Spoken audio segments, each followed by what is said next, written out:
Dear heads on the wall, dear heads on the wall, always watching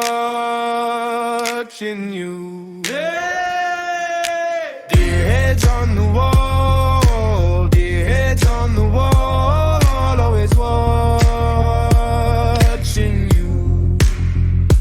Dear hunter shot Bambi, Bambi took the fall, dear heads on the wall, always watching you. Yeah.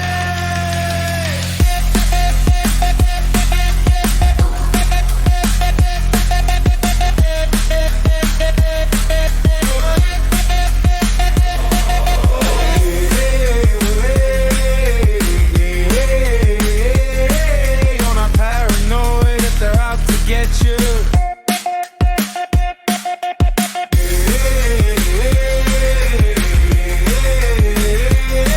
You're not paranoid if they're out to get you.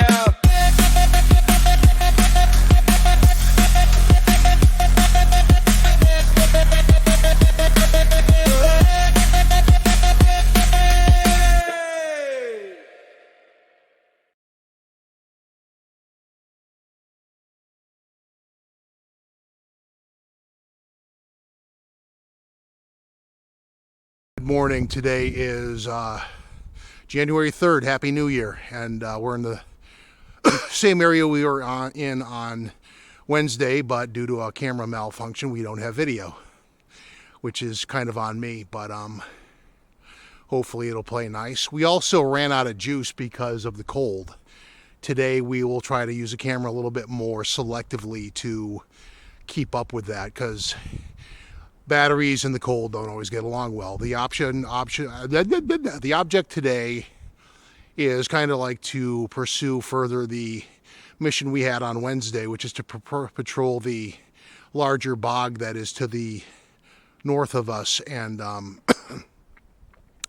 we're going to try to find an opening into that can be exploited, similar to the other one, but the jumping of the stream with ice and cold and not knowing where is ice and where is water and where is land has made that kind of tricky. So I'll gauge it and see if it's worth the risk, but if it's not, we have a backup plan. That's our plan. Let's get moving. Thanks.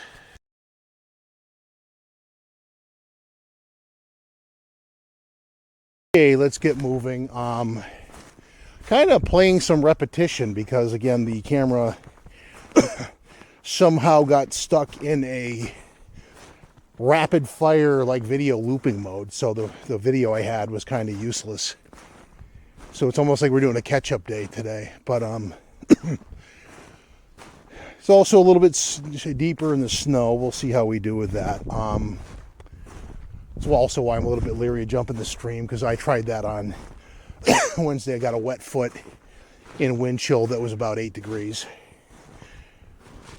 I did learn my boots insulation material does do a good job of not subjecting your foot needlessly to frostbite, but needlessly repeating the exercise is not really necessary. So it's a new year, and plans for the new year. the big footing equivalent of New Year's resolutions to some degree. That's a moose. You can just tell by stride. Hello. The got to kind of keep a eye out on falling tree shit too, because of reasons like that. Reconnect with some people I haven't seen in a while. I will describe them as from the greater Nezra community orbit, but given the way Nezra and I ended up in the end, direct former members I would head out with is actually a little bit more of a selective consideration, just due to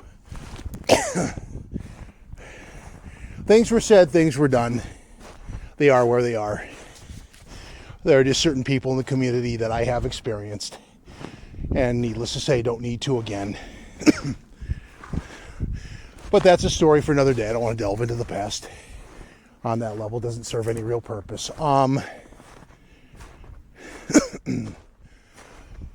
And while I'm out here today, continuing a half-ass mapping project of the deeper guts of this stretch of woods on both sides,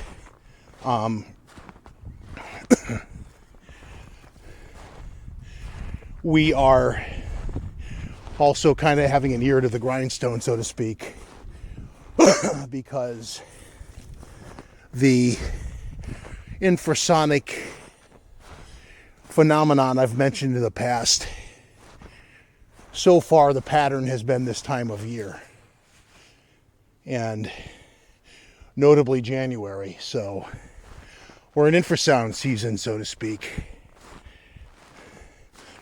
As for fodder from the community, I was catching up on some YouTube watching on one of the days I had off during the week.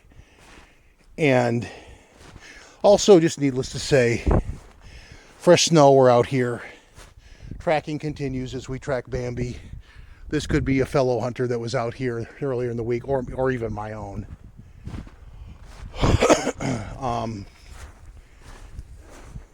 And for people that are newer to the subject and are hearing cracking and popping sounds and wanting to cry wood knock right now, Google wood pops and you'll calm down. Anyway, I was watching YouTube, catching up on some stuff, and there came a documentary on, or at least featuring, David Paulides. And we didn't get 2 minutes into that before Dave was pushing, could Bigfoot possibly be fallen angels? Whereas before, when he was pushing kind of a paranormal bent, but kind of subtly nudging the reader in that direction to sell books, mind you, all the while exploiting the victims of missing persons cases from the national parks, which is pretty much the whole shtick of 411. And twisting what happened for his own profit margin, which I do find kind of scummy. He's gone full Niflheimers now. Solidly in the camp. Those are definitely my tracks from the other day. I remember the angle I came back from. Solidly in the camp of Melba Ketchum, Steve Isdall, himself, and Scott Carpenter. I've mentioned these goofs before. Carpenter may actually believe some of this wacky stuff. It's my contention the rest of them are more grifters. Yeah, I said that, grifters. And people of this nature should be called out. It will save the noobs the time of learning the hard way. And we've covered this in the past. You have the hoaxers that are they're motivated by any one of a number of things. I personally think people like Rick Dyer do it solely because they just like to sucker people and fuck with them, if I'm being blunt. Biscardi, same. I think he just likes to fuck with people. Hello. People like Todd Standing. There's definitely with him an ego element to it. And he, sadly enough, has cultivated a very, very loyal flock of cultists. And of the ones that are in the camp I'm touching on now, sadly, so have Isdall and Paulides.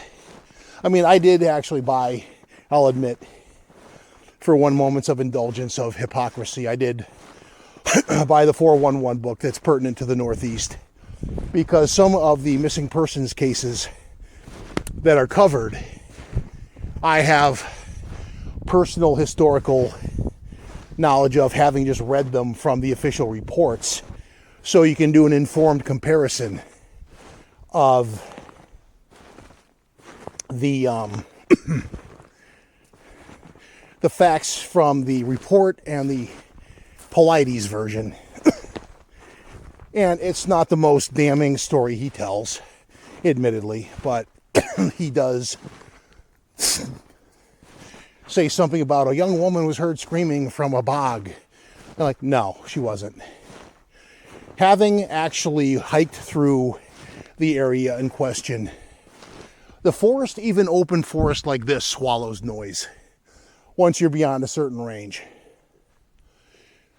And you could have somebody walking 500 feet over that way, and since this isn't crunchy snow yet, it's all powdery, if they didn't open their mouth or say anything, I wouldn't know they were there.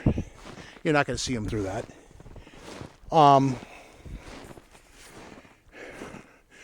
More likely than not, from several actual non-flights of fancy versions of the story, she was either A, murdered by the trucker who was the last person to be seen with her, giving her a ride, because he had domestic violence issues with his wife.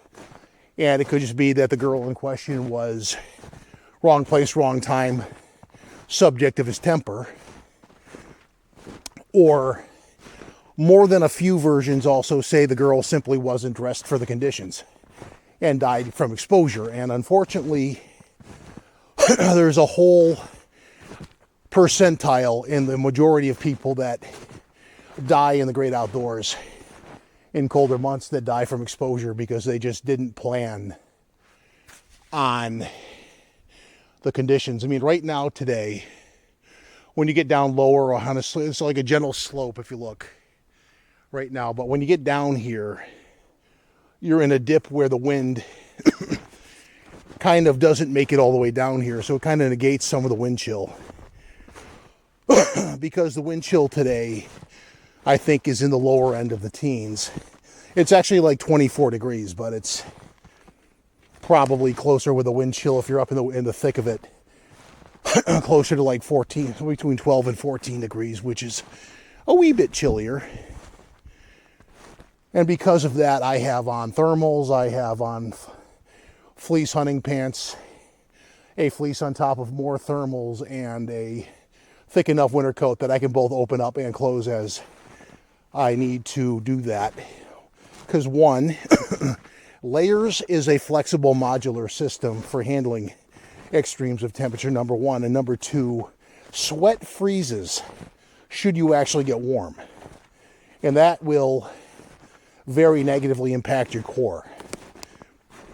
I've always been a little bit smart about that, but I've seen other people affected to their detriment because of that, and go into a mild state of hypothermia, which I have had twice myself, and you don't want that.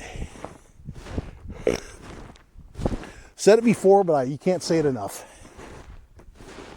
It is so easy to underestimate how dangerous hypothermia is. Because somebody with an ego can easily just, I'll shake it off until I get back to the car and stay out another hour. Not realizing once you start shivering, you probably can't stop. And that is the first sign that your body is having some significant issues. There is no shame in calling it a day because it's colder than a witch's tit outside. Pardon my French. There are limits, and like I said, if you proceed with some knowledge, and you can do it, but know when it's time to call it a day.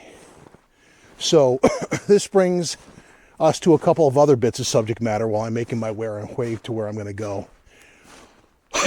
New Hampshire has, I think it was this last year, passed a law where you go out into the great out of doors and you cause need for a search and rescue, and you do something egregiously stupid, let's call it what it is, and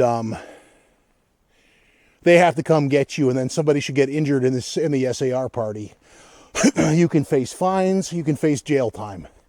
Because if you had gone prepared, they wouldn't have had to come get you. And this can happen to people of all skill levels. I'm going to take a segment break right now to grab some photography real quick and gauge the stream over there. And then we'll get into the story of a person who died in the White Mountains last year, unfortunately, who actually was a very well-seasoned backpacker, but in my opinion had an overly inflated sense of her abilities versus the conditions she found herself in. But we'll be back in a bit. We'll get on that when we come back. Let's go check the stream together. And first of all, a commentary on the New Hampshire law. Number one, I think the guy I first heard about it from, although I'd read about it, I think, through a link on Facebook too, but a guy who has a YouTube channel, the Outdoor Year Review. I wonder if that's the same Bobcat who was walking on the stream bed last year. Let's go look. See how repetitive nature is.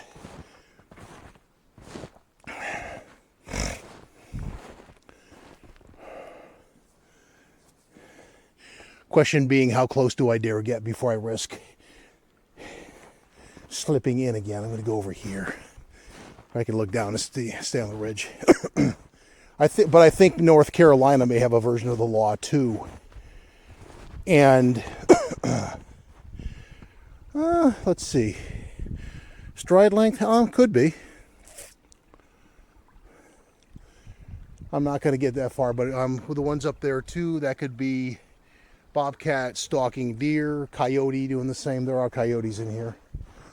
And with them, possibly a coy dog here and there. We have those too. A story for another day. I'm not going to deviate that far off the topic.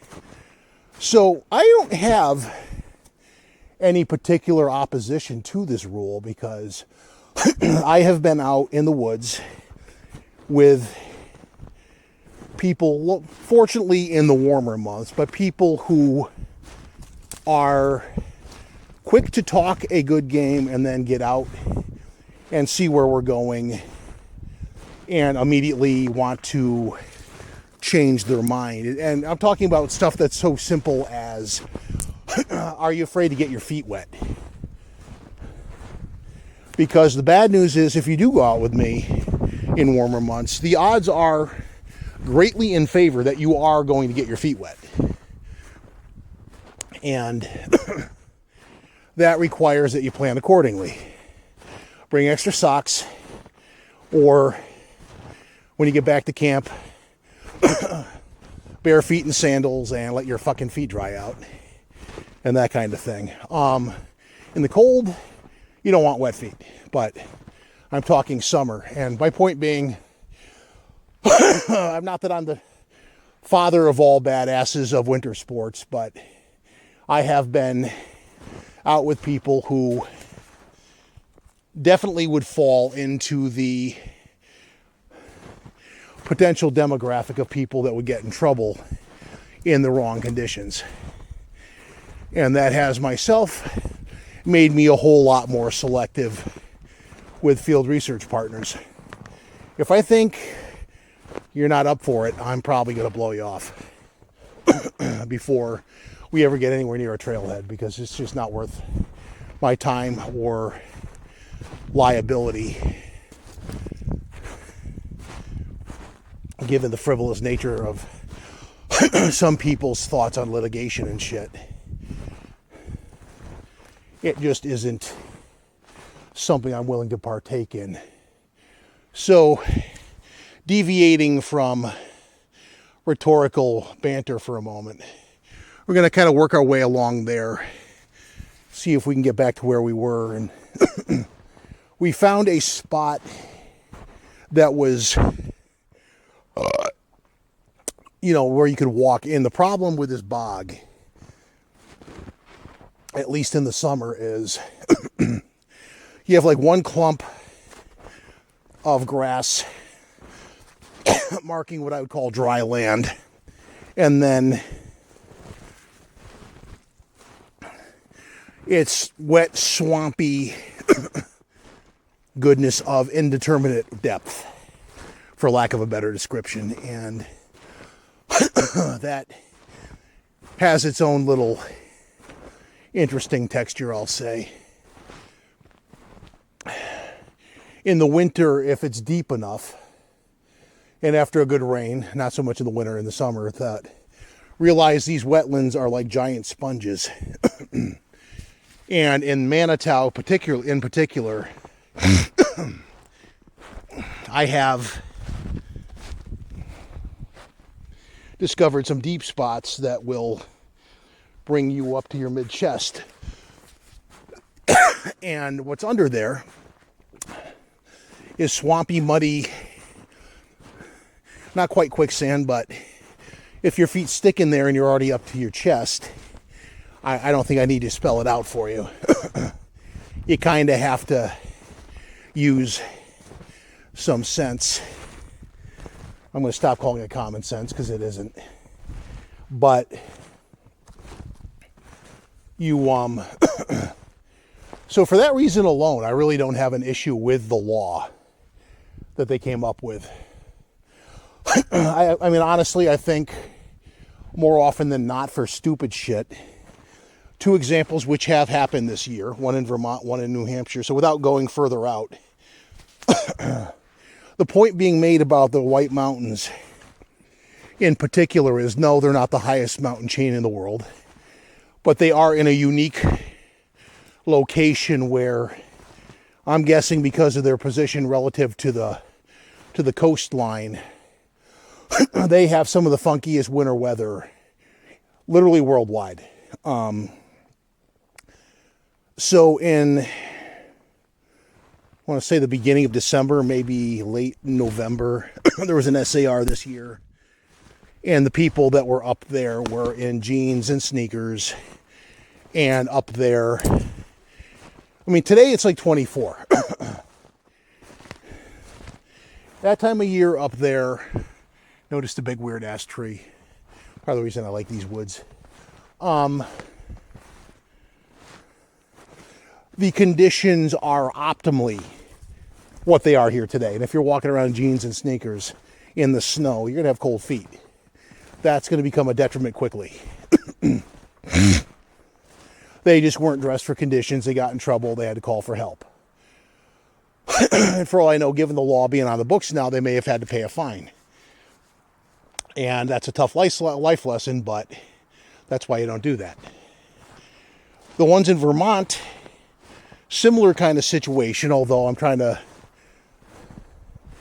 I'm guessing it was more temperature than anything else, because I've actually hiked through that area this time of year in the daytime, and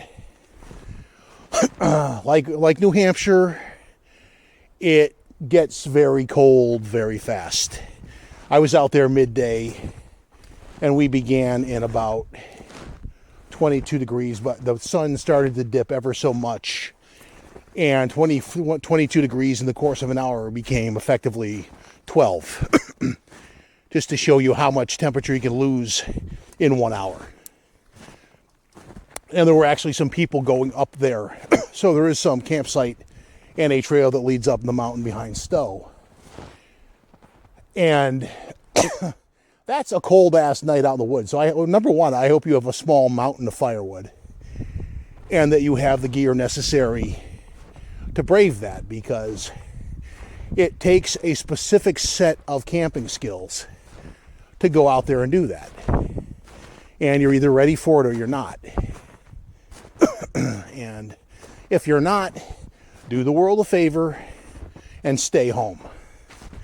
I am going to do some more photography in a moment, but the story of the hiker that died last year, unfortunately, is a little bit more tragic, although I do think she overestimated her skill set. This was a Russian transplanted girl, not that her ethnicity is relevant other than depending on where she was in Russia. Maybe she was used to extreme cold, but she was training for Mount Everest. So this was not some random casual backpacker. This girl did actually know what she was doing. She had all the equipment. She had a spot communicator, which unfortunately has a role in her demise. I'll tell you why in a minute. But she thought she was going to hike five peaks out of the entire range of the White Mountains in one day in the beginning of January. She ended up at one point above the tree line, totally exposed to the elements and minus 10 degrees with 91 mile-an-hour winds. I do not want to know what that feels like. You take me there, I'm staying home. Like, fuck you, I'm staying home. I won't even be nice about it. She took at one point a 100-foot fall down the side of what I'm assuming is a mountain, probably cushioned by snow, and then put out her distress call. But I mean, she survived that. This is not some dainty girl. This is somebody who had some real grit. So I do respect that part. But the fact that she went alone is tragic in its own right. Because like I said, I think she had a higher sense of her abilities than was actually the case. And that ended up killing her, unfortunately. I send the most condolences to her family and her husband, who was waiting back at the lodge for her to come back. The thing is, she sent out a second communication on her spot communicator, and at that point, they already had a SAR team looking for her. Do I think she would have been subjected to the law? No, because she actually had some idea what she was doing, although they'd probably like, what the fuck were you thinking going out here alone? Are you nuts? Regardless, though, she would have been much less likely to be fined or something. The tragedy is she put out a second spot call by satellite, but the cold was so extreme that it caused the device to malfunction and send the wrong coordinates, and the SAR team went to the wrong location, and in the time where they were there and she was elsewhere, she passed. So hypothetically speaking, they could have brought her back. Granted, she probably at that point had a whole shitload of fucking frostbite and stuff, but you'd have your life and some stories, some cautionary tales to tell, but unfortunately didn't work out that way. So on the one hand, you have goofs that go out that shouldn't, and on the other hand, you have people that generally know what they're doing, but maybe should know their limits nonetheless. Had her husband gone with her, I think he probably would have chimed in at some point and said, are we really thinking we want to do this? Because this ain't worth it. Anyway, I'm going to take a brief break, get some photography of this, and we will be back momentarily and follow up with some other thoughts. But until then, we'll be back. That is deer poo. Moving on. Looks like Bambi's come through here a few times. So unfortunately, yeah, that young lady passed. I'd be curious to know how the SAR people, if they had gotten her out of there, would have reacted to that, because I don't think they could have really scolded her past a point, given the fact she probably would have been pretty banged up. Because they know she fell 100 feet down a mountainside of some level of steepness, I would have to assume, and she'd have frostbite. So it's like at this point, I think she knows that she kind of maybe overestimated the day or underestimated the day versus what she's looking at. Well, Bambi had himself a little gastrointestinal issue here. But she unfortunately didn't make it back. So the other half of the lesson to be learned is, yes, this can happen to literally anyone, unfortunately. Because she was not an amateur. She was actually good at this, but that got her cocky. And that can get you too. I have told my own much tamer version of a story where I got turned around in December in woods that are probably, as a crow flies, 10 miles in that direction. And these were woods that I knew well, had been in often before. And the reason why I got in trouble was 110% because of my own arrogance and lack of attention to some warning signs. And I was lucky and got out of that relatively unscathed, but it was enough to humble me to know that I had gotten a little bit in over my head and paid for it. Although at the same time, kind of had a weird respect for the fact I went down the shittiest, hardest part of, I'll call it a foothill, but at the time seems like a mountain when you're doing it. And came out relatively, again, unscathed. I did at one point slip because there's stretches of that trail that are all rock, and depending on what you're wearing on your feet, that can get pretty slippery. And so this is interesting because this was semi-exposed and this is like wet shit. I think I'm going to move further north because I want to get back over there, but because I was over there before, kind of went around. But since I'm not seeing the trail I left the last time, I'm going to go around further north. What I suspect, though, unfortunately, is the inside of that area is all bog. And again, navigationally, there may or may not be a layer of dry spot in there that's like a place where migratory hairy folk might actually bunk down for a bit under the right conditions, provided you have them. Are they this year? We're actually having more of a winter this year than we've had in the past. Normally the conditions would be it's insanely cold and snowy up there and a little bit more temperate down here. And so they find their way down here typically December through mid-late March. Although I keep my eyes and ears open because right now the Vermont area, the vast majority of it, gates are closed. And unless you have a snow machine and a willingness to risk fines for going in behind areas or snowshoe in a long distance, you can't get into a lot of places. Your options right now are, I have made some successful ingresses into the Five Bogs area this time of the year, which was weird because no one's in there, and yet I saw like 0 tracks of anything. I found that odd. You think it'd be the opposite because there is definitely wildlife in there, but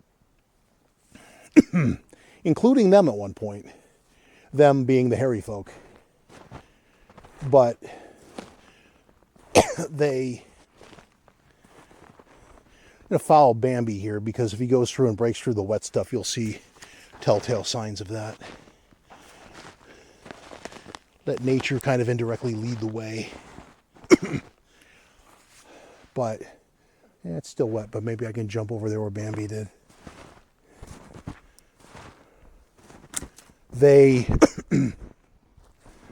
The lack of tracks was surprising.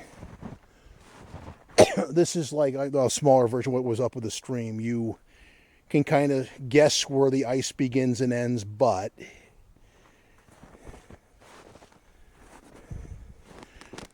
as a comfort, though, it's not exactly deep. That would go up to a point in my boot where it's still waterproof, so I'm probably good.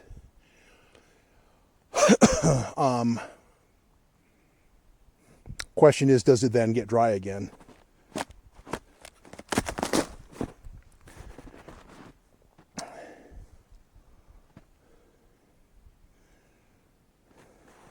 Like I said, it's not that deep. So there, some of this is like an apprehension level, but bear with me one sec. We seem to be moving back to dry land. It is interesting how the terrain sort of changes in here. Different thought for a different day. So, I mean, right now down here, as an aside, there's a logic in kind of pacing yourself because you're out of the wind, and I am bundled up as much as I am. You can get warm, and then, like I said, I'm far enough out that sweat becomes your enemy in the cold.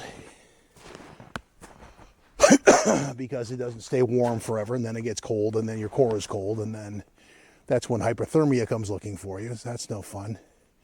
We're going to angle over that way. And if we're going to do nothing else today, we're going to confirm that the big boggy mess is in fact exactly that, because I got to a point where I could kind of see through this thing, excuse me, goes for several hundred yards. I'm not going to put a figure to it, but it's needless to say, it's big, but it's all a mix of swamp and scrub brush that's really not navigable without, I mean, it is, I guess. I mean, if you walk through it, you're not going to probably die, but it's like there's zero reward on the investment for traipsing through it all, though.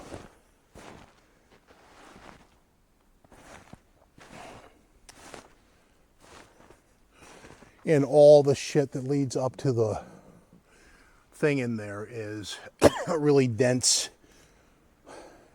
smaller undergrowth that gives way very quickly to basically the swampy goodness, and then you run into it by surprise, and fun is. But the briar patch to the north was my original focus, but it seems very similar.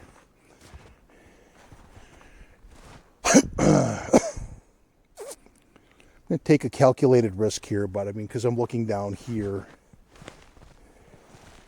And again, it's like an inch or so deep. So if I cross over there, do I just avoid getting slightly moist?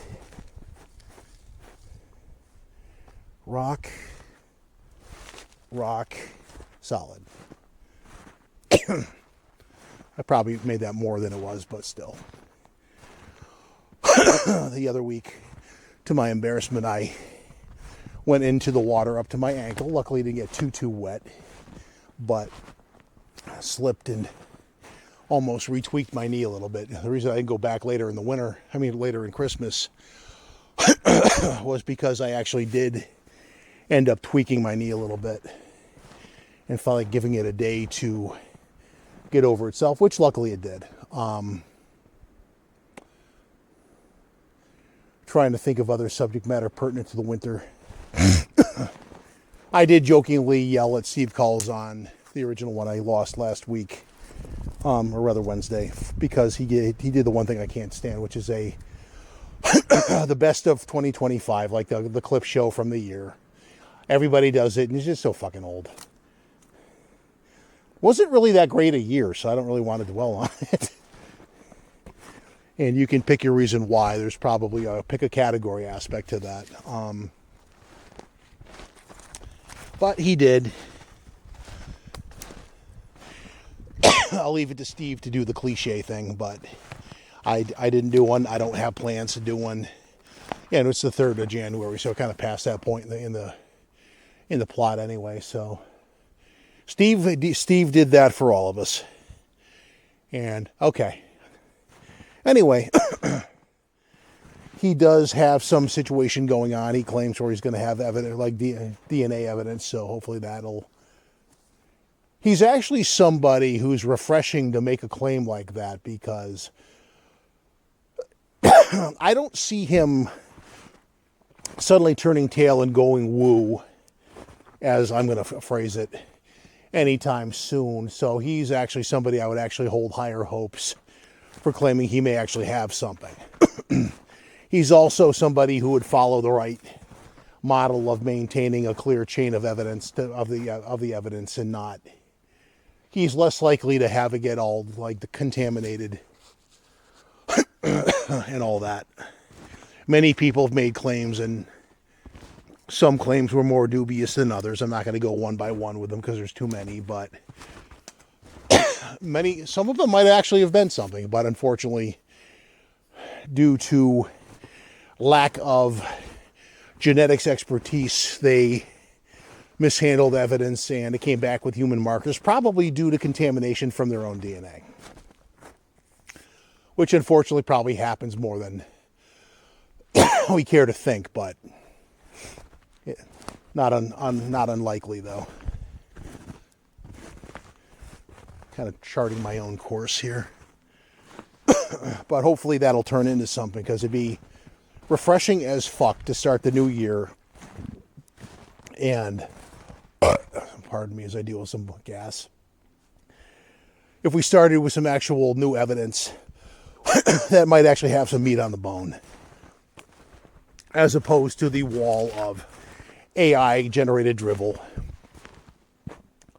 which goes into the woo groups, as opposed to the AI generated stuff I enhance my photos with as kind of an artistic introduction to my videos last few times out.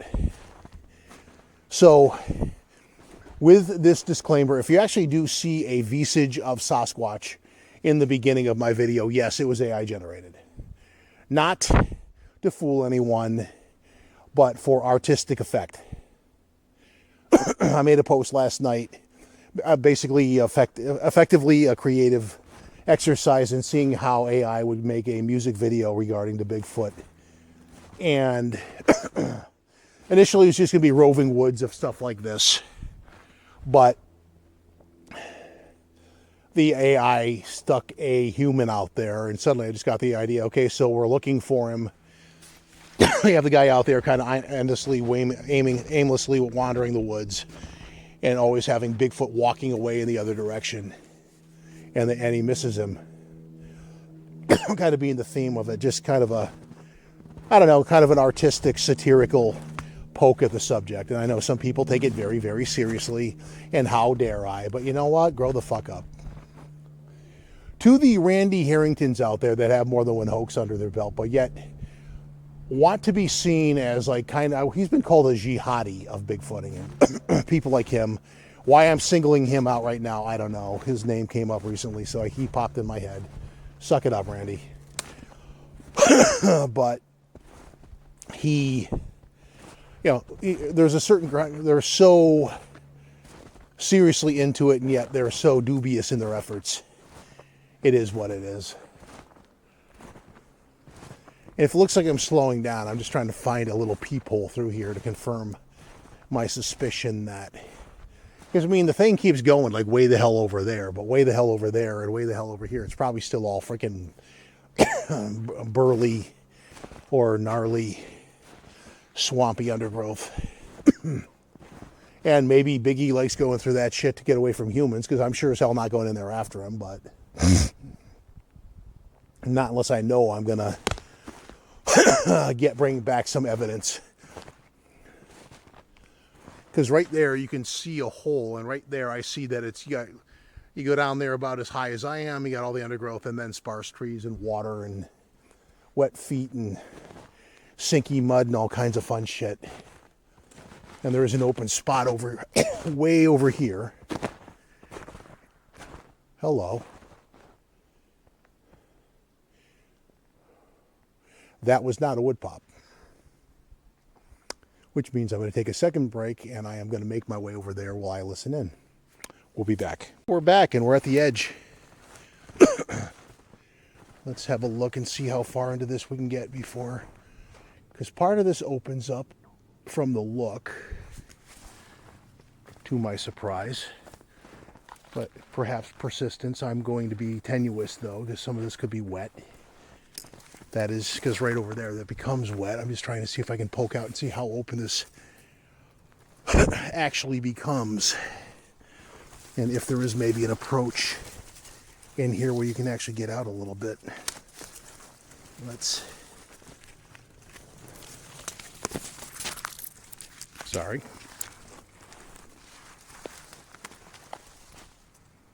Because that makes me cautious, but... Okay. I'm going to get some photos of this damn thing. Question is, can I step here? Okay. It would seem, though, that we are on the extreme north end of this, and I'm looking over there. And if you don't mind doing some mountaineering, you might actually get in over there. Question is, could you get your... Actually, you know what? There's spots where you could get the drone over this without having to go through all this and bring it all this way. You can bring it in from the other drone. You can fly it over from the other pond. Probably is arranged to do, just not on a day this windy. Just a thought for warmer weather when the wind isn't so extreme. But yeah, we're going to get some photography of this since I made it in here, and make note of way over there. Looks a little bit less radical of a descent, but in warmer weather, it's probably not that big a deal. Let's get some shots, and then I'm going to go back in here and work a little bit that way and see if the trend continues. Anyway, we will be back in a bit while I do some photography. We're back, and I don't know that I'm going to... It kind of ends right there, and it's thicker there. I kind of could see through where I was just at, too. Nice big old fresh break right there. I do that. My concern is being if I was here during non-snow conditions. This is becoming obscure as to where I'm there. So what I'm going to literally do is follow my tracks back to at least where I'm in a familiar area now. But I will look at Google Maps again, because this entire area through there looks like it's at least open. I don't know how dry it is. And that might have something to do with the time of year and how dry the weather at the time is. But more success than I had expected. Gives me hope for the Briar Patch too, which is locationally, as far as where we are, you go to the other side of this, go way up over the hill, and then that way an indeterminate number of hundreds of yards. I'll say between 500 and 1,000. And you end up... I'm literally going to follow this back the way I came, because the key to not getting turned around is basically going to be following my tracks, since you don't have active snowfall, because I don't trust the angle we're at. If I went off on a wrong angle, I might... unless I can see where my tracks are over here and cut across. That's different, because you're not losing your trail. But I found a way in over there. It's more or less scrubby, but open enough that you can actually get in there. You can kind of see it throughout here too. The end is over there, like 100 yards that way, and it looks kind of... It's actually fairly reminiscent of some parts of Vermont. We have beaver meadows down here too, but we're gonna, like I said, continue backtracking our way so I don't lose my way. Because if you go off the wrong angle, you're far enough in here. I don't think you get lost all day, but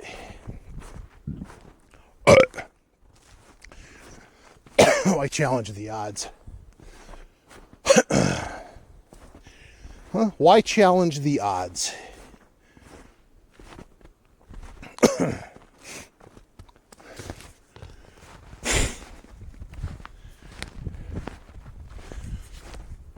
We're gonna...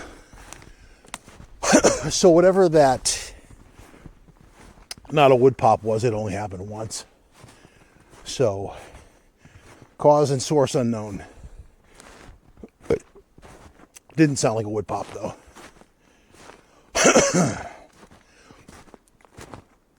But with the wind kicking up here and there, you definitely could have it be any one of a number of ways the tree is straining in the wind. It's also why I don't want to stay in one location too long, because you have less odds of widowmakering if you are a moving target. So there's that.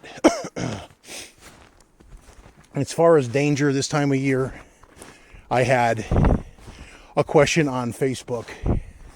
Do I carry protection while I'm out here? Because even though It's Connecticut and the woods are only so big.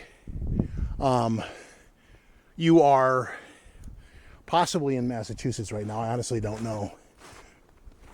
And the area, if you look at it on a map, is probably every bit as big as the Green Mountains, just broken up differently.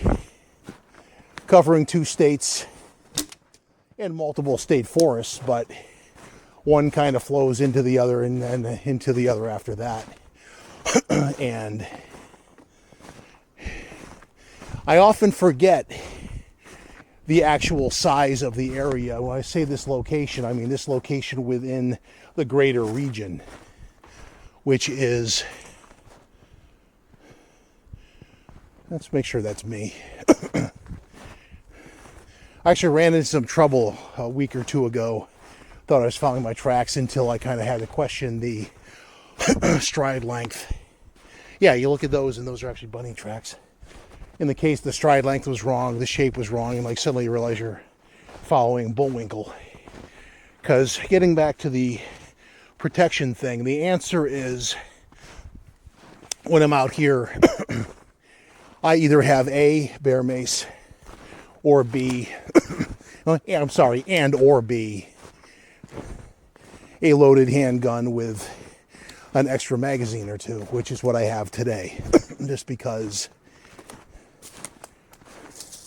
that made more sense. What am I going to realistically run into as far as wildlife out here? Given the cold and the nature of things, you conceivably could run into a moose, but moose again are ungulates, although big ornery ones. But they're not going to come after you unless A, you get too close and you kind of make them not like your disregard for their personal space, or B, they have some kind of brainworm or something where they're quite literally out of what little of a mind they have.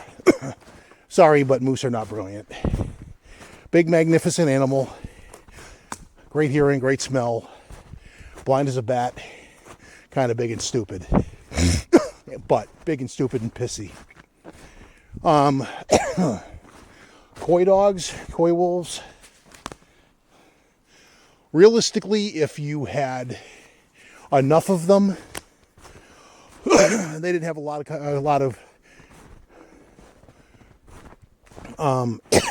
of luck deer hunting. They might get frisky. Never heard of anything in Connecticut about that, but you never know. Too cold for bears generally. Although bears do not, despite popular belief, hibernate all winter. If it gets warm enough and they get hungry, they'll wake up and go looking for food, but it's fucking cold today, so I don't see. And I don't know, the random rabid bobcat. A normal bobcat's not going to go after people normally. Should the mountain lion be in the area, it's a whole different sitch, although I've only seen him once in years. And in shit like this, a big kitty is going to leave tracks. I don't care how sneaky he is. He'll leave sign. I guess I did come through here on Wednesday. Those are probably mine. Only they're mine with a fresh set of snow over them, so you never know.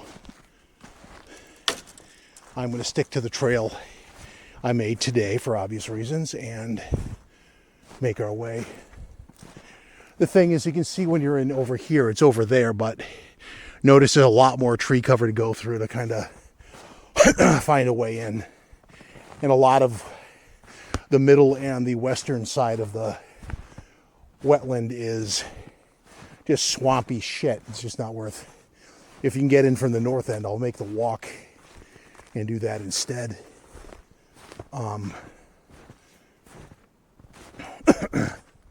Less overall bullshit involved.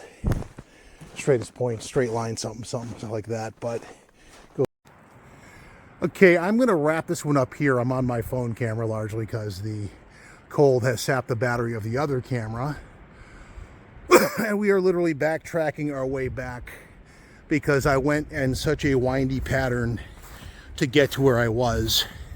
I don't trust a straight line or my perception of angles in her per se. You could argue it's generally this way, but if you went off at like a 20-degree deviation, you could end up taking a little bit longer, and I just don't feel like dealing with that at this point of the day. You're not that late in the day, but you're not so far that if you got lost, you're not going to be doing this shit in the dark, although arguably in the snow, this might actually not be that bad. Anyway, we're going to wrap this one up here if we don't have anything else telling happen. And